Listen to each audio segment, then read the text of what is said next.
Shalom, selamat malam Bapak Ibu yang terkasih dalam Tuhan Yesus. Malam hari ini, mari kita renungkan sebagian dari firman Tuhan sebelum kita beristirahat. Tapi sebelum kita membaca sebagian dari firman Tuhan, mari kita berdoa. Terima kasih ya Tuhan Yesus atas berkat-Mu bagi kami ya Tuhan, sehingga Tuhan telah memelihara kami dari pagi hingga malam hari ini Tuhan. Tuhan, sebentar kami akan membaca sebagian dari firman-Mu. Berikanlah kami hikmat Tuhan sehingga kami dapat memahami isi firman-Mu Tuhan. Ampuni segala dosa-dosa kami dalam nama Yesus Kristus Juru Selamat kami yang hidup. Amin.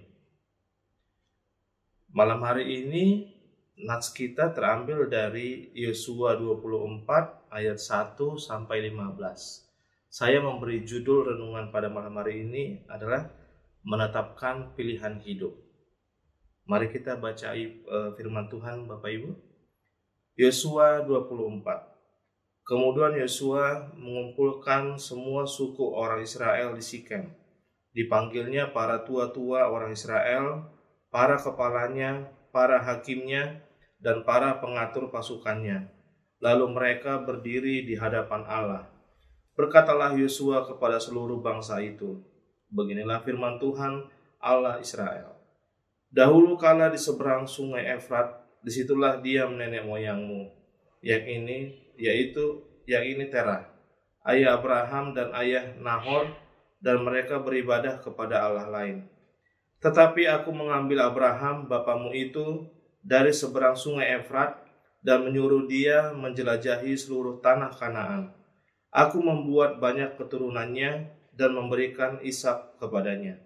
Kepada Ishak kuberikan Yakub dan Esau. Kepada Esau kuberikan pegunungan Seir menjadi miliknya, sedang Yakub serta anak-anaknya pergi ke Mesir.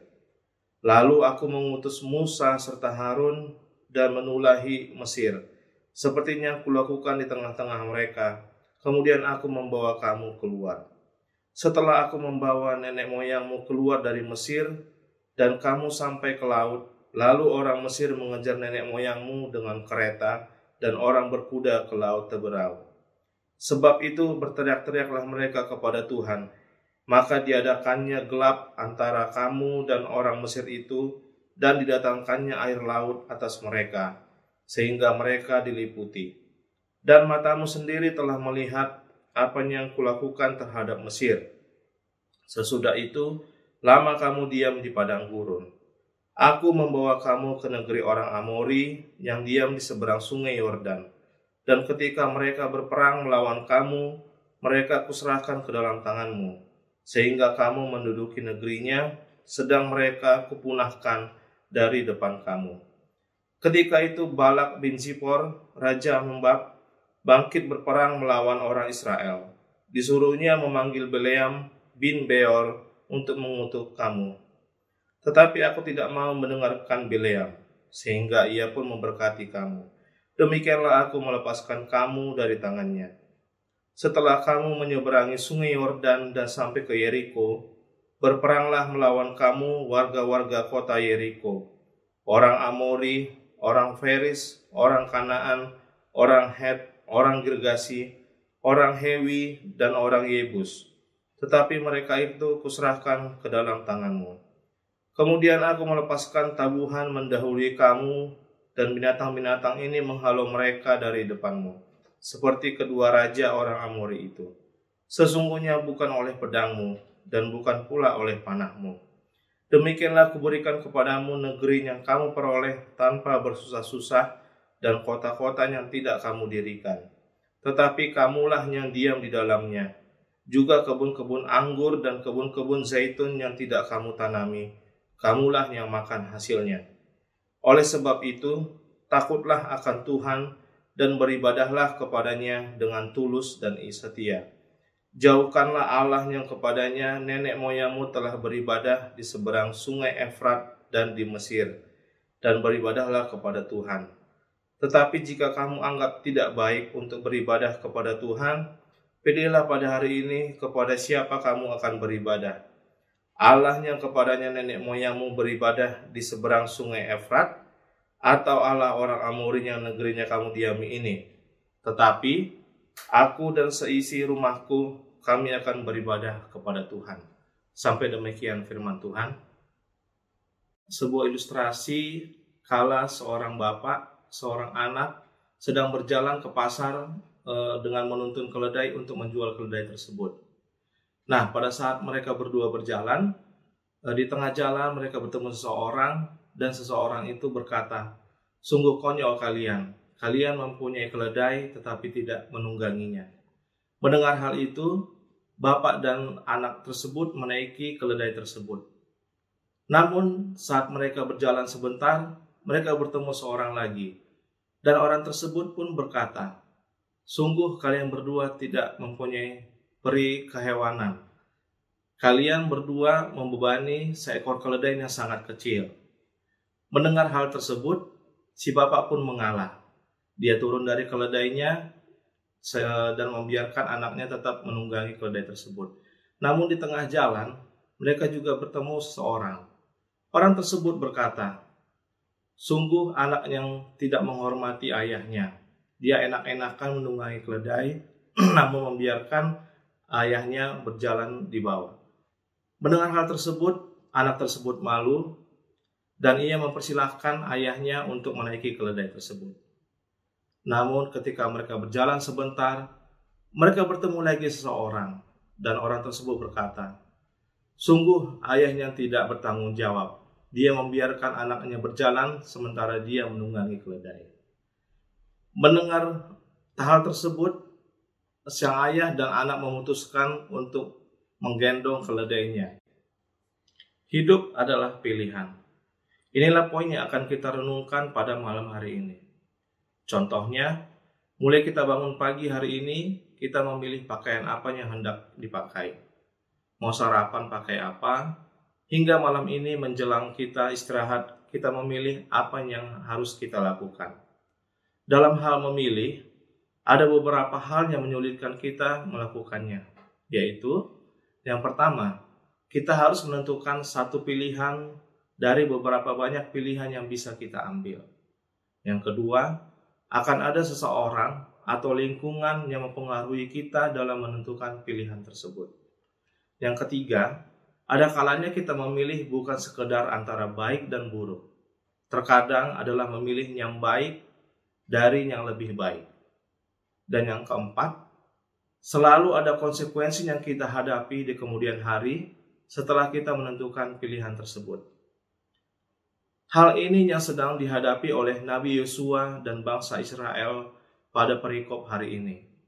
Mereka sudah keluar dari perbudakan di Mesir dan telah masuk ke tanah perjanjian dari Allah di Kanaan. Namun tantangan yang mereka hadapi kemudian adalah mereka berhadapan dengan penduduk asli Kanaan dengan segala kebiasaan mereka dan allah-allah lain yang mereka sembah. Israel harus menentukan sikap. Israel harus menentukan pilihan. Apakah mereka harus beradaptasi dengan gaya hidup orang Kanaan tersebut, atau tetap menyembah Allah yang disembah selama ini, yang mengeluarkan mereka dari tanah Mesir. Pada akhir hidup Yosua, sesuai tradisi bangsa Israel, di mana jika seorang pemimpin telah lanjut usia dan akan berakhir masa tugasnya, serta kematiannya juga sudah dekat, maka ia mengumpulkan seluruh rakyatnya untuk menyampaikan pidato perpisahan yang berisikan nasihat dan pesan terakhir. Saat di Sikem inilah, selain menyampaikan pesan terakhirnya, Yosua juga mengingatkan kembali komitmen bangsa Israel kepada Tuhan Allah. Kenapa perlu diingatkan? Karena begitu seringnya mereka jatuh bangun di dalam dosa. Hatinya gampang berubah dan tidak setia kepada Tuhan. Padahal mereka sudah merasakan kebaikan Tuhan selama ini kepada mereka. Saat keluar dari perbudakan, saat perjalanan di padang gurun, hingga akhirnya mereka tiba di Kanaan. Sungguh banyak keajaiban pemeliharaan Tuhan yang boleh mereka saksikan sendiri. Karena itu, Yosua menghendaki agar mereka membuat pilihan yang benar dan tegas kepada siapa mereka akan beribadah. Memilih beribadah kepada Allah nenek moyang di seberang sungai Efrat, Allah orang Amori, atau kepada Allah yang hidup. Akan halnya Yosua sendiri, Dengan tegas ia menyatakan, "Aku dan seisi rumahku, kami akan beribadah kepada Tuhan." Akhirnya, umat Israel pun membuat pilihan yang sama, yaitu berjanji dan tetap beribadah kepada Allah yang hidup. Mereka tidak boleh main-main dengan apa yang telah diucapkan. Janji itu harus benar-benar ditepati. Ini komitmen mereka. Jauhlah daripada kami meninggalkan Tuhan untuk beribadah kepada Allah lain. Ayat 16.